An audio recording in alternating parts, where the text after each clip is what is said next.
পবিত্র কোরআনের আলোয় উদ্ভাসিত মিশরের রাজধানী কায়রো। জ্ঞান, নৈতিকতা ও সম্মাননার এক অনন্য মিলন মেলা। শাইখ শোয়েব আল আজহারি ফাউন্ডেশন ইনস্টিটিউটের উদ্যোগে আয়োজন করা হয় কোরআনিক সনদ প্রদান ও সংবর্ধনা অনুষ্ঠান।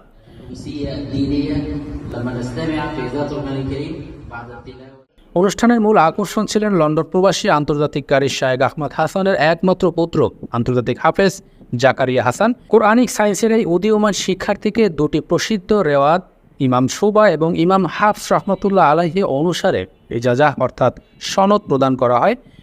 এছাড়া কোরআন শিক্ষায় অসামান্য অবদানের জন্য সম্মানিত করা হয় মিশরের আল আজহার ইনস্টিটিউটের শ্রেষ্ঠ হিফজ শিক্ষক 2025 শায়েখ মোহাম্মদ আব্দুল মাওলা সাহেবকে। তাকে একটি সম্মাননা ক্রেস্ট এবং নগদ পুরস্কার প্রদান করে আয়োজক প্রতিষ্ঠান। অনুষ্ঠানে উপস্থিত ছিলেন বিশ্ববরেণ্য আন্তর্জাতিক বিচারক ও ফাউন্ডেশনের স্বত্বাধিকারী শায়েখ শোয়েব আল আজহারি। তার পাশাপাশি আসন অলঙ্কৃত করেন মিশরের খ্যাতিমান কারি শায়েখ আব্দুল লতিফ অফদান, ডক্টর ফাউকি জাওয়াদা, আন্তর্জাতিক কারি শায়েখ আহমদ হাসান, ডক্টর আব্দুল কাইয়ুম আল আজহারি, শায়েখ বেলাল বিন আশরাফ আল আজহারি সহ আরও অনেক বরেণ্য ইসলামিক স্কলার। বর্ণাঢ্য এই আয়োজনে অংশগ্রহণ করেন আল আজহার ইউনিভার্সিটির কিছু সম্মানিত শিক্ষক, মিশরী ও বাংলাদেশি বহু শিক্ষার্থী এবং অতিথিবৃন্দ।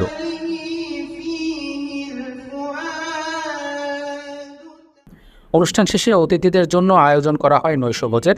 বাংলাদেশি রেস্টুরেন্ট হিন্দু বাংলার হলরুমে এই ডিনার পরিবেশন করা হয়।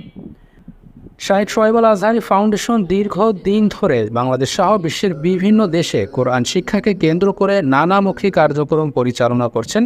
এই আয়োজন তারই ধারাবাহিক একটি উদাহরণ। সনদ সম্মাননা ও মত বিনিময়ের মাধ্যমে অনুষ্ঠানটি কার্যকরভাবে সম্পন্ন হয়।